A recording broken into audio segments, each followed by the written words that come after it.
고요한 산사의 아침, 무생명이 잠에서 깨어나는 이른 새벽입니다. 맑은 풍경 소리가 바람을 타고 퍼져나가고 대웅전 툇마루에는 부처님과 그의 곁을 늘 지키는 제자 아난다가 말없이 앉아 있습니다. 동쪽 하늘에서 번져오는 부드러운 아침 햇살이 두 사람의 어깨 위로 고요히 내려앉습니다. 살면서 단 한 번이라도 마음의 평온을 간절히 원해본 적이 있으신가요? 평생을 짊어진 삶의 무게가 버거워 모든 것을 내려놓고 싶었던 순간은 없으셨습니까? 젊음의 열정으로 세상을 다 가질 듯 살다가도 어느덧 희끗해진 머리카락과 깊어진 주름 앞에서 덧없는 세월을 한탄해 본 적은 없으신지요? 오늘 이 이야기는 바로 그런 당신을 위해 부처님께서 마련하신 선물이며 당신의 인생을 송두리째 바꿀 수 있는 지혜가 담겨 있습니다. 당신을 괴롭히는 모든 문제의 답이 바로 여기에 있습니다. 세상에서 가장 귀한 지혜의 말씀을 들어보시기 바랍니다. 오랜 침묵 속에서 깊은 시름에 잠겨있던 제자 아난다가 고개를 들어 스승을 바라보며 어렵게 입을 열었습니다. 그의 목소리에는 세상의 모든 슬픔이 담겨 있는 듯 했습니다. 세존이시여, 거룩하신 스승이시여, 제 어리석은 마음이 무겁고 어지러워 감히 여쭙니다. 저는 매일 세상 사람들의 모습을 봅니다. 그들은 행복을 찾아 평생을 헤매지만 어째서 그 길의 끝에는 늘 눈물과 한숨이 기다리고 있는 것입니까?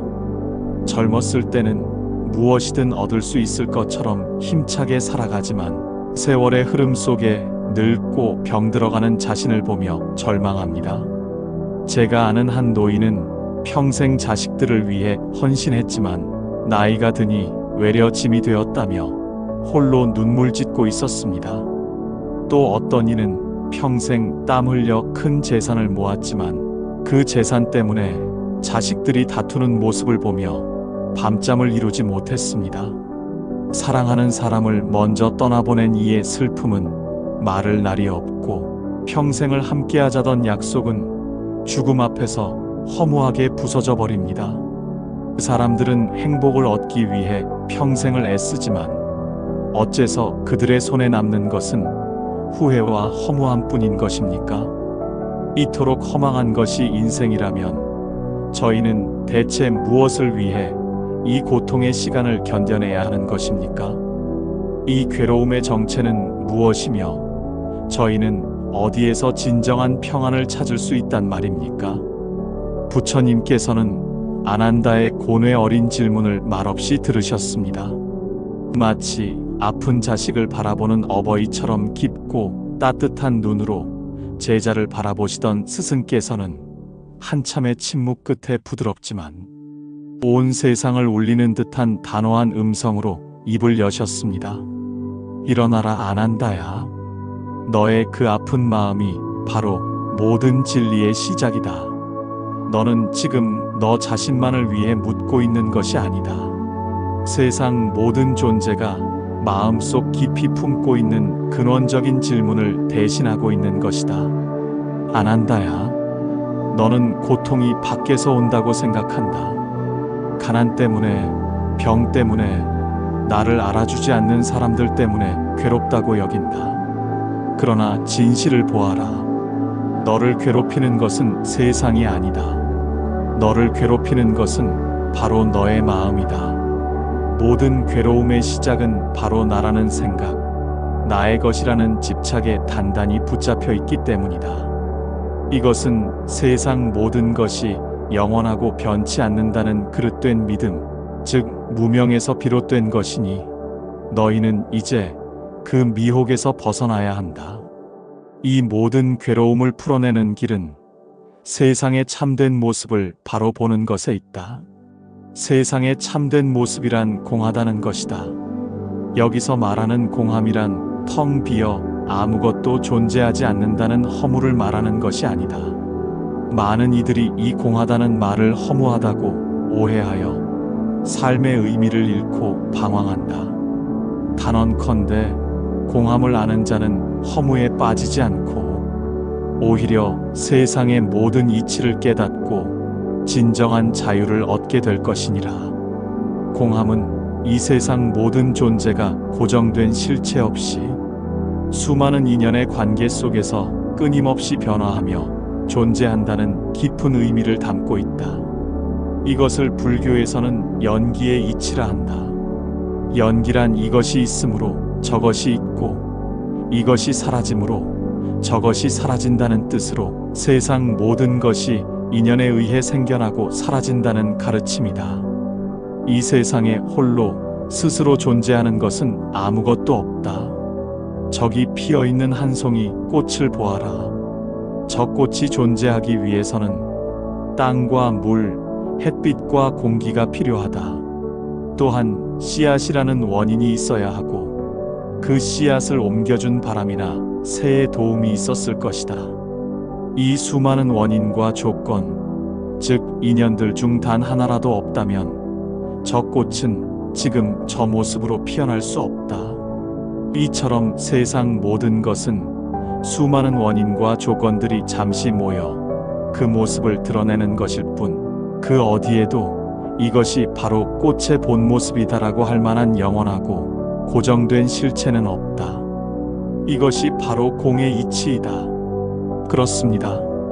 당신을 괴롭히는 모든 것은, 당신이 내 것이라 집착하는 모든 것은 사실 고정된 실체가 없는 것입니다. 부처님의 지혜로운 말씀은 계속 이어졌습니다. 따라서 세상의 모든 것은 끊임없이 변해간다. 어제의 너와 오늘의 너는 결코 같은 사람이 아니다.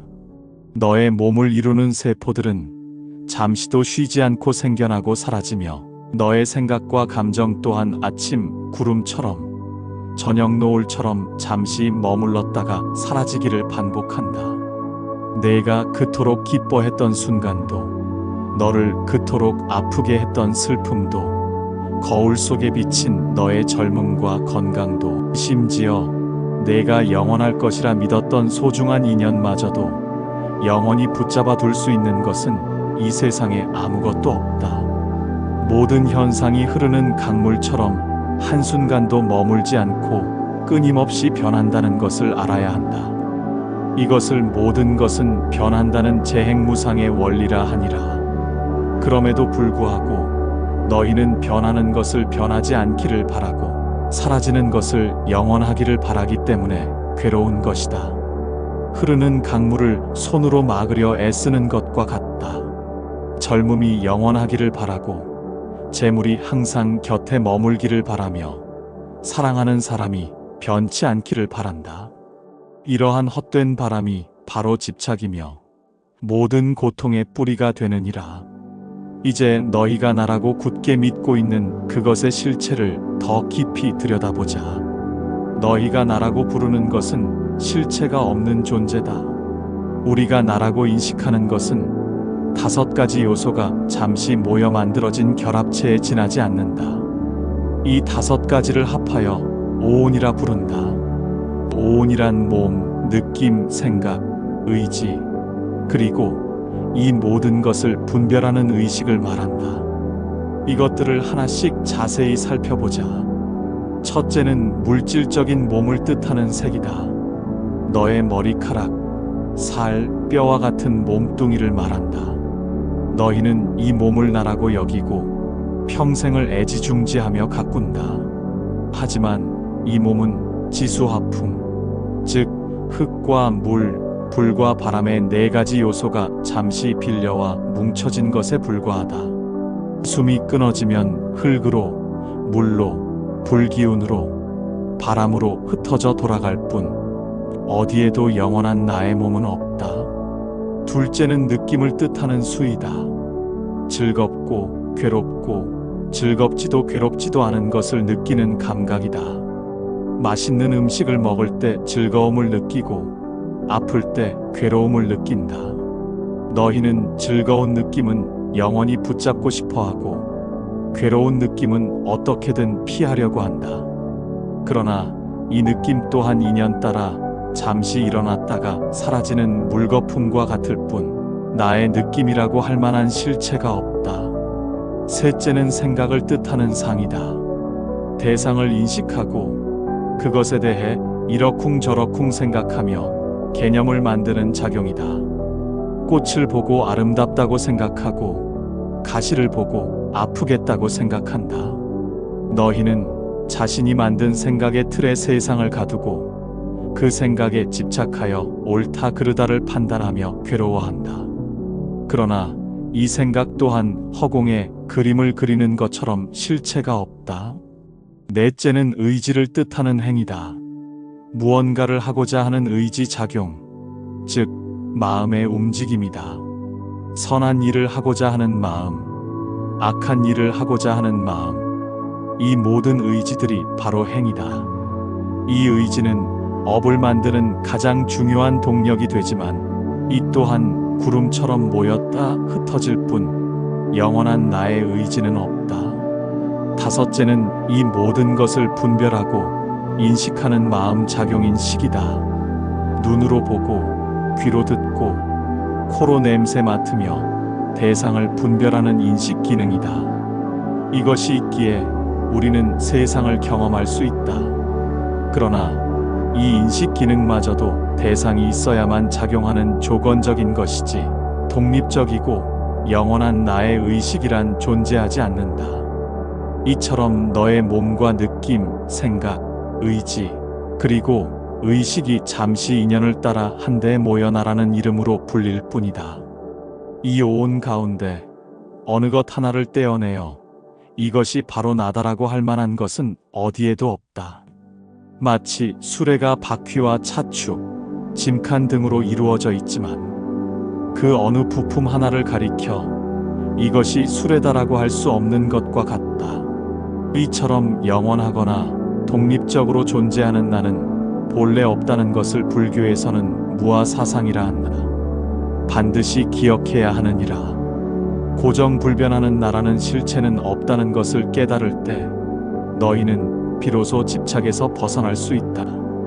내 몸, 내 감정, 내 생각이라고 집착할 나 자체가 본래 없다는 것을 알게 되면 너희는 늙고 병드는 몸에 대한 두려움과 오고 가는 감정의 흔들림, 그리고 시시각각 변하는 생각의 속박에서 자유로워진다. 그러나 많은 이들이 죽음을 두려워한다. 나라는 존재가 완전히 사라져 없어진다고 생각하기 때문이다. 하지만 고정된 나가 본래 없는데 무엇이 사라진다는 말이더냐? 죽음이란 소멸이 아니다. 그것은 나를 구성하던 오온이 인연이 다하여 뿔뿔이 흩어지고 다시 새로운 모습으로 변화하는 지극히 자연스러운 과정일 뿐이다. 바다의 파도를 생각해 보아라. 하나의 파도가 생겨나고 부서지는 것을 보고 파도가 죽었다고 말하는가? 그렇지 않다. 파도라는 개별적인 형태는 변하지만 그 파도를 이루던 바닷물이라는 근본은 다른 파도로 계속 이어지기 때문이다. 너희가 죽음을 맞이할 때도 이와 같다. 너희의 몸과 마음을 이루던 요소들은 흩어져 자연으로 돌아가고 또 다른 생명의 인연이 될 것이니라. 죽음은 끝이 아니라 순환과 변화의 한 과정임을 알아야 한다. 단언컨대 죽음이 소멸이 아님을 아는 자는 삶과 죽음의 두려움에서 벗어나 평온을 얻게 될 것이니라. 인생의 가장 큰 숙제인 죽음에 대한 놀라운 통찰이었습니다. 부처님의 말씀을 듣고 큰 충격과 함께 깊은 생각에 잠겨있던 아난다가 이전보다 조금은 차분해진 목소리로 다시 물었습니다. 그의 눈에는 여전히 풀리지 않은 의문이 남아 있었습니다. 세존이시여, 스승님의 말씀이 제 어리석은 마음에 큰 울림을 줍니다. 세상 모든 것이 변하고 나라고 할 만한 실체가 없으며 모든 것이 서로 연결되어 있다는 말씀이 어렴풋이나마 이해가 됩니다. 그렇다면 세존이시여, 저희가 이 진리를 머리로는 이해한다 해도 왜 저희의 삶은 이토록 고통스럽게 반복되는 것입니까? 저는 선한 마음으로 평생을 살아온 사람이 병고에 시달리고 악한 행동을 서슴지 않는 사람이 부귀영화를 누리는 것을 보기도 합니다. 세상의 이치가 이토록 불공평하게 느껴질 때가 많습니다. 알면서도 저희는 왜 같은 욕심을 내고 같은 실수를 반복하며 이 괴로움의 굴레에서 벗어나지 못하는 것입니까? 저희를 이토록 끈질기게 붙잡고 있는 이 거대한 힘의 정체는 무엇입니까? 부처님께서는 자애로운 눈빛으로 제자를 바라보며 답하셨습니다. 참으로 중요한 질문이다. 안한다야. 머리로 아는 것과 가슴으로 깨닫고 삶으로 살아내는 것은 전혀 다른 차원의 이야기다. 너희를 그 굴레 속에 가두는 힘, 그리고 세상이 불공평하게 보이게 만드는 그 힘을 바로 업이라고 한다. 너희는 세상의 모든 일이 우연히 일어난다고 생각하는가? 그렇지 않다. 이 세상 모든 것은 원인과 결과의 법칙에 따라 움직인다. 이것을 불교에서는 업의 이치라 하니라. 업이란 너희가 몸으로, 말로, 그리고 마음으로 짓는 모든 의도적인 행위를 말한다. 여기서 가장 중요한 것은 바로 의도이다. 의도가 없는 행동은 업이 되지 않는다. 단언컨대 의도가 있는 곳에 업이 있고 의도가 없는 곳에는 업이 없음을 명심해야 하느니라. 내가 선한 사람이 고통받고 악한 사람이 즐거워하는 것을 보고 세상이 불공평하다고 생각하는 것은 씨앗을 심자마자 열매가 열리기를 바라는 것과 같은 어리석음이다. 어떤 씨앗은 싹이 빨리 트지만 어떤 씨앗은 오랜 시간이 지나야 싹이 튼다. 마찬가지로 업의 열매, 즉 과보가 나타나는 시기는 저마다 다르다. 금생에 지은 업이 금생에 바로 나타나기도 하고 다음 생에 나타나기도 하며 아주 여러 생이 지난 후에 나타나기도 한다. 그러니 눈앞에 보이는 현상만으로 섣불리 판단해서는 안 된다. 이 업에는 4가지 중요한 특징이 있다. 첫째, 업은 반드시 그에 따른 결과를 가져온다. 콩을 심으면 콩이 나고 팥을 심으면 팥이 나듯이 너희가 지은 업은 언젠가 반드시 그에 상응하는 과보를 받게 된다. 이것은 누구도 피할 수 없는 법칙이다. 둘째, 업은 결코 사라지지 않는다. 너희가 지은 업은 비록 지금 당장 보이지 않더라도 허공에 사라지는 것이 아니라 너희의 마음속 깊은 곳에 그 힘을 간직하고 있다가 인연이 맞닿으면 반드시 그 결과를 드러낸다. 셋째, 비슷한 업은 비슷한 결과를 낳는다. 남에게 친절을 베푸는 선한 업은 즐겁고 평화로운 결과를 가져오고 남을 해치고 괴롭히는 악한 업은 고통스럽고 불행한 결과를 가져오는 것이니 이것은 자연의 변치 않는 법칙이다. 넷째, 너희가 지은 업은 절대 다른 이에게 넘어가지 않는다. 너희 각자가 지은 업의 결과는 오롯이 너희 각자의 몫이며 부모도 자식도 그 누구도 대신할 수 없다. 이 모든 업 중에서 가장 강력한 것은 무엇이라고 생각하는가? 그것은 바로 마음으로 짓는 업이다. 너희의 몸과 말로 짓는 업 또한 마음에서 시작되기 때문이다. 단언컨대 마음의 업이 가장 강력하니 모든 업은 마음에서 시작됨을 알아야 하느니라. 너희의 마음 속에 탐욕, 분노, 그리고 어리석음이 가득할 때 이것은 곧 괴로움이라는 결과를 낳는다. 이 3가지를 불교에서는 탐진치 3독이라 부른다. 이 3가지 독이 너희의 마음을 병들게 하고 삶을 고통으로 이끈다. 탐욕이란 더 많이 가지려는 끝없는 욕심을 말한다. 재물과 명예뿐만 아니라 칭찬에 대한 욕심, 사랑하는 사람을 소유하려는 마음, 자신의 의견이 항상 옳다고 주장하는 고집까지 모두 탐욕이다. 이 탐욕의 불길은 아무리 채워도 만족을 모르고 너희의 마음을 끝없이 태운다. 분노란 마음에 들지 않는 것에 대한 강한 미움과 화를 말한다. 사소한 짜증부터 깊은 원망과 증오까지 모두 분노에 속한다. 이 분노의 불길은 가장 먼저 너희 자신을 태우고 나아가 주변 사람들과의 관계마저 잿더미로 만든다. 어리석음이란 세상의 참된 이치, 즉 모든 것은 변하고 실체가 없으며 서로 연결되어 있다는 진리를 알지 못하는 무지를 말한다. 이 어리석음 때문에 너희는 헛된 것을 진짜라고 착각하고 집착하며 탐욕과 분노를 일으켜 스스로 고통의 씨앗을 심는다. 이 탐진치 삼독에 사로잡혀 행동할 때 너희는 마치 뜨거운 불을 만지면 손을 대는 것처럼 자연스럽게 괴로움을 겪게 된다. 그러나 이 괴로움은 너희를 벌하기 위한 것이 아니다. 오히려 너희가 무언가 잘못된 길을 가고 있음을 알려주는 자비로운 신호와 같다. 너희가 세상의 모든 것이 영원하고 변치 않는 실체가 있다고 착각하고 집착할 때 그 착각이 괴로움이라는 형태로 너희에게 되돌아오는 것이다. 따라서 이 업과 윤회의 시스템은 너희를 가두는 감옥이 아니다.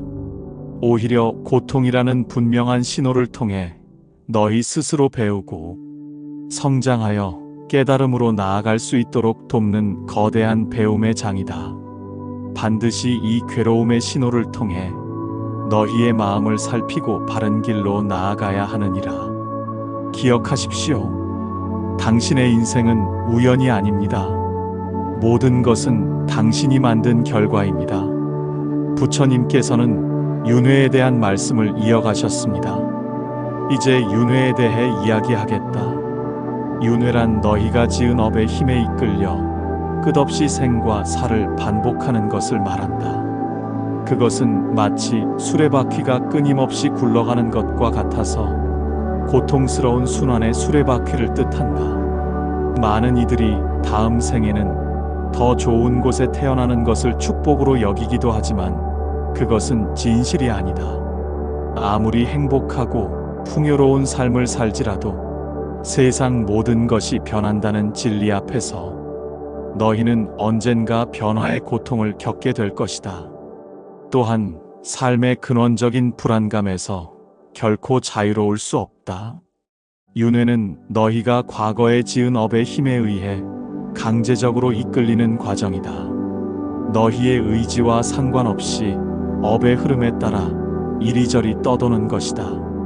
진정한 자유인 해탈이란 바로 이러한 통제 불가능한 이끌림으로부터 완전히 벗어나는 것을 의미한다. 단언컨대 윤회의 굴레에서 벗어나 해탈을 얻는 것이 진정한 평화에 이르는 길임을 알아야 하느니라. 중생이 윤회하는 세계는 크게 6가지로 나뉜다. 이것을 불교에서는 육도 윤회라 한다.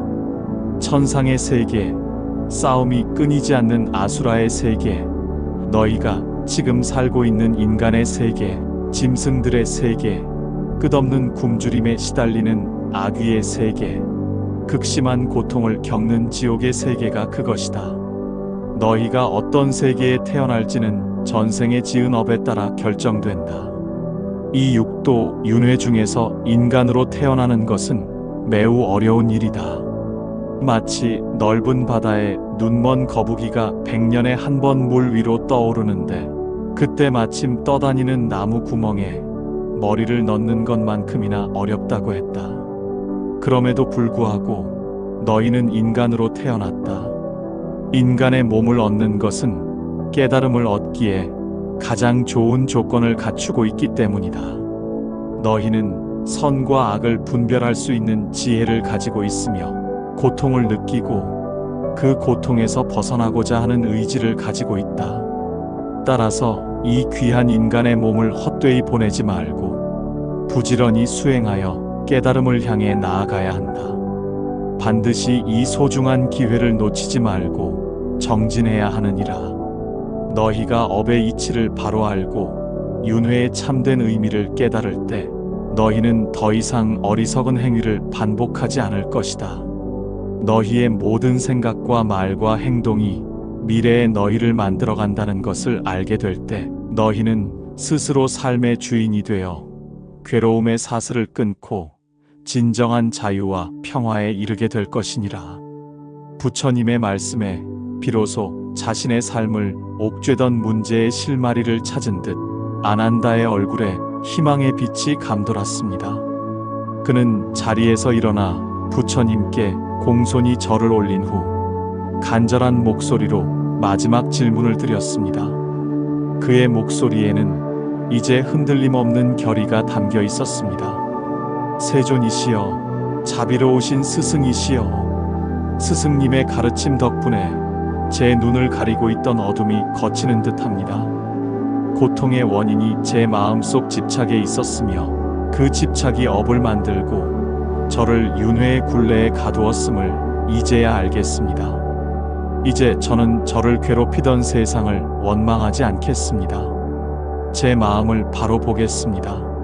스승님께서는 괴로움의 원인을 소멸시키면 진정한 평화를 얻을 수 있다고 하셨습니다. 그렇다면 부디 저희 어리석은 중생들을 위해 그 길을 알려주십시오.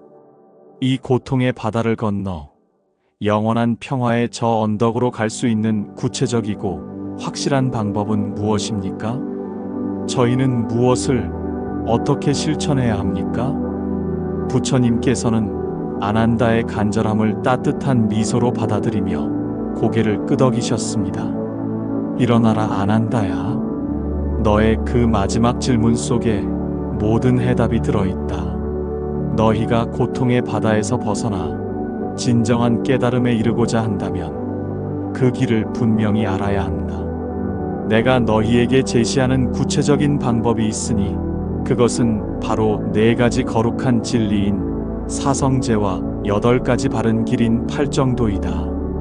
먼저 사성제에 대해 이야기하겠다. 이것은 마치 훌륭한 의사가 병을 치료하는 과정과 같다. 첫째는 고성제이니 병이 무엇인지 정확히 아는 것이다. 너희의 삶은 본질적으로 괴로움이라는 현실을 똑바로 보아야 한다는 것이다. 태어남, 늙음, 병듦, 죽음은 모두 괴로움이다. 사랑하는 이와 헤어지는 것도 괴로움이고 미워하는 이와 만나는 것도 괴로움이며 원하는 것을 얻지 못하는 것도 괴로움이다. 이처럼 너희의 삶은 괴로움으로 가득 차 있음을 먼저 인정하고 직시해야 한다. 둘째는 집성제이니 병의 원인을 진단하는 것이다. 모든 괴로움에는 반드시 원인이 있다는 것이다. 이 괴로움의 원인은 바로 앞서 말한 집착과 가래이다. 가래란 목마른 사람이 물을 찾듯이 끊임없이 무언가를 갈구하고 욕망하는 마음이다. 너희는 영원하지 않은 것을 영원하다고 착각하고 실체가 없는 것에 나라고 집착하며 덧없는 즐거움에 매달린다.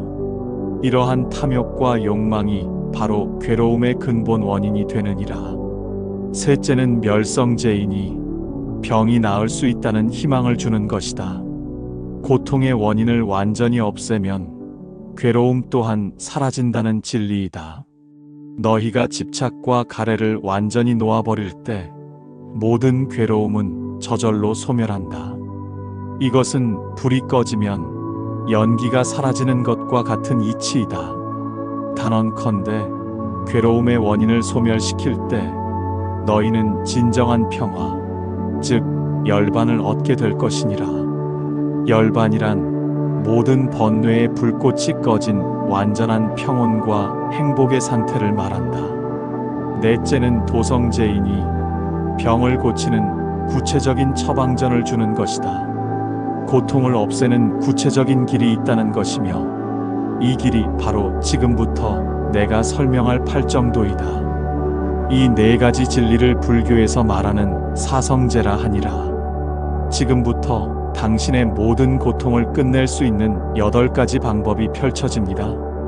이제 고통을 없애는 구체적인 길인 팔정도에 대해 자세히 설명하겠다. 팔정도는 크게 지혜, 도덕, 그리고 정신 집중의 3가지 영역으로 나뉘며 이 8가지는 서로를 도우며 함께 나아가는 길이다. 먼저 지혜의 영역에 속하는 2가지이다. 첫째는 정견이니 바르게 보는 것이다. 이것은 모든 실천의 기초가 되는 등대와 같다. 세상을 있는 그대로 왜곡 없이 바라보는 지혜를 말한다. 내가 지금까지 설명한 연기, 무상, 무아, 업과 윤회, 그리고 사성제의 가르침을 분명히 이해하는 것이 바로 정견이다.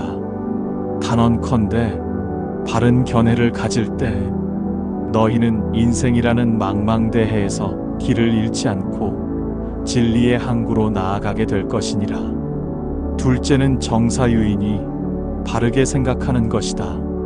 바른 견해가 생각으로 드러나는 것이다. 너희의 마음 속에서 일어나는 욕심과 집착에서 벗어나려는 생각을 해야 한다. 또한 다른 사람에 대한 성냄과 미움에서 벗어나 자비심을 기르는 생각을 해야 한다. 남을 해치려는 마음을 버리고 모든 생명에 대한 연민을 품는 생각이 바로 정사유이다. 다음은 도덕의 영역에 속하는 3가지이다. 바른 생각은 바른 말과 행동으로 이어져야 한다. 셋째는 정어이니 바르게 말하는 것이다. 말은 보이지 않는 칼이 되어 남에게 깊은 상처를 주기도 하고 따뜻한 약이 되어 사람을 살리기도 한다. 거짓말을 하지 않고 진실만을 말해야 한다. 사람들 사이를 이간질하는 말을 피해야 한다. 거칠고 험담하는 말을 삼가고 부드럽고 온화한 말을 해야 한다. 실속 없는 잡담을 줄이고 꼭 필요하고 다른 사람에게 도움이 되는 말을 해야 한다. 넷째는 정업이니 바르게 행동하는 것이다. 살아있는 생명을 해치지 않아야 한다. 남이 주지 않은 것을 훔치지 않아야 한다. 그리고 부적절한 성적 행위를 하지 않아야 한다. 이러한 바른 행동은 너희의 마음을 평화롭게 하고 다른 이들과 조화롭게 살아가게 하는 기반이 된다. 다섯째는 정명이니 바르게 생활하는 것이다. 너희 자신과 다른 생명에게 해를 끼치지 않는 올바른 직업을 통해 정직하게 생계를 유지해야 한다. 무기를 팔거나 살아있는 생명을 도살하거나 술이나 독을 파는 등 남을 해치는 일로 생계를 꾸려서는 안 된다. 남을 속이거나 해치는 방식으로 돈을 벌어서도 안 된다. 마지막으로 정신 집중의 영역에 속하는 3가지이다. 이것은 지혜와 도덕적 삶을 완성하는 힘을 기르는 과정이다. 여섯째는 정정진이니 바르게 노력하는 것이다. 아직 생기지 않은 악한 마음은 일어나지 않도록 노력하고 이미 생긴 악한 마음은 없애기 위해 노력해야 한다. 반대로 아직 생기지 않은 선한 마음은 생겨나도록 노력하고 이미 생긴 선한 마음은 더욱 자라나도록 꾸준히 노력해야 한다. 이것은 마음의 밭을 가는 농부의 노력과 같다. 일곱째는 정념이니 바르게 마음 챙기는 것이다. 이것은 지금 이 순간에 온전히 깨어 있는 것이다. 너희의 몸에서 일어나는 감각, 마음에서 일어나는 즐겁고 괴로운 느낌과 여러 생각들, 이 모든 현상을 좋다, 나쁘다 판단하지 않고 있는 그대로 알아차리는 훈련을 해야 한다. 걸을 때는 걷는 것을 알아차리고 숨 쉴 때는 숨 쉬는 것을 알아차리는 것이다. 너희의 숨결 하나하나, 발걸음 하나하나에 마음을 두는 것이 정념이다. 여덟째는 정정이니 바르게 집중하는 것이다. 마음 챙김을 통해 흩어진 마음을 하나의 대상에 고요하게 집중시켜 흔들림 없는 평화로운 상태에 이르는 것이다. 이것을 삼매라 한다. 삼매에 든 마음은 고요하고 맑은 호수와 같아서 그 표면에 세상의 참된 모습이 있는 그대로 비친다. 이러한 평온한 상태에서 너희는 모든 것을 꿰뚫어보는 통찰 지혜를 완성하게 된다. 이 팔정도의 길을 꾸준히 닦아나갈 때 너희는 고통의 원인인 탐욕과 분노와 어리석음에서 벗어나게 될 것이다. 단언컨대 팔정도를 실천하는 자는 모든 괴로움에서 벗어나 깨달음의 문에 들어서게 될 것이니라. 이 길은 너희가 스스로 걸어가야 할 길이며 내가 너희에게 보여주는 가장 확실한 길이다. 반드시 이 팔정도를 너희의 삶 속에서 실천해야 하느니라. 이 위대한 가르침의 끝에서 당신의 새로운 시작이 기다리고 있습니다. 부처님의 마지막 말씀입니다. 아난다야, 그리고 이 가르침을 듣는 모든 이들이여, 너희가 행하는 기도와 진언 염송은 이러한 수행의 길에서 매우 강력한 도구가 된다. 그것은 단순히 소원을 비는 행위가 아니다. 끊임없이 떠오르는 번뇌를 잠재우고 마음을 하나의 대상에 집중시키는 훌륭한 정신 집중 훈련, 즉 정정과 정념의 실천이다. 염송을 통해 그대들의 마음은 고요해지고 부정적인 감정은 다스려지며 과거로부터 쌓아온 좋지 않은 업의 기운을 정화할 수 있다. 그러나 이 모든 수행의 완성은 자신만의 평안에 머무는 것이 아니다. 반드시 그 수행을 통해 얻은 맑은 지혜와 자비심을 세상의 모든 존재들을 위해 나누어야 하느니라. 이것이 바로 회향이다. 회향이란 자신이 이룬 모든 이로운 결과를 모든 생명에게 돌려주는 거룩한 실천을 뜻한다. 마치 내가 가진 촛불 하나로 수천 개의 다른 초에 불을 붙여주어도 내 촛불이 어두워지지 않고 오히려 온 세상이 밝아지는 것과 같다. 진정한 자비는 나와 남을 구분하지 않는 마음에서 시작된다. 연기의 이치로 볼 때 모든 존재는 서로 연결되어 있기에 남의 고통이 곧 나의 고통이며 남의 행복이 곧 나의 행복이 되기 때문이다. 그대들이 겪는 모든 고통은 헛되지 않고 마침내 모든 존재를 향한 자비심을 피워내는 귀한 밑거름이 될 것이니라. 결국 나의 가르침은 그대들이 겪는 삶의 고통 속에서도 절망하지 않고 바로 지금 이 순간 깨달음을 향해 나아갈 수 있는 희망과 구체적인 길을 보여준다.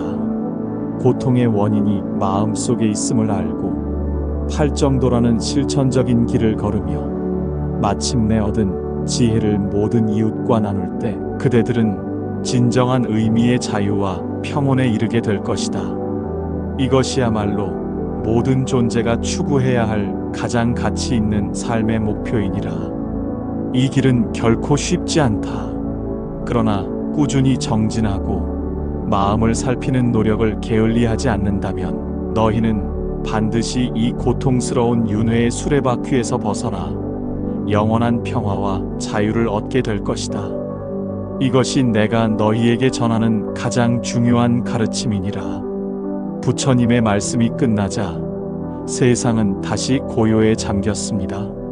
아난다의 얼굴에는 더 이상 근심이 아닌 평온하고 자비로운 미소가 가득합니다.